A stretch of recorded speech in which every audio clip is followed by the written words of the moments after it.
Hello and welcome to today's tutorial, where you'll learn how to find the MAC address in Windows 11. Let's get started. First, locate and click on the Start button in the Windows 11 taskbar. Next, select Settings from the menu that appears. Once you're in the Settings menu, navigate to Network and Internet from the left drop-down menu. Within the Network and Internet section, click on Ethernet if you are connected with a cable.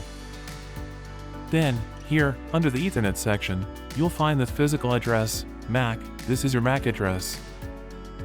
Or, if you are connected via Wi-Fi, click on Wi-Fi within the Network and Internet section. Once you are in the Wi-Fi settings, select the Wi-Fi network you are connected to. Then here, scroll down to the bottom of the page, where you'll find detailed information about your network. Look for the physical address, MAC, this is your MAC address. And there you have it!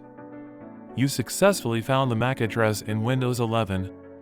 Thank you for watching, and if you found this tutorial helpful, don't forget to like and subscribe for more informative videos.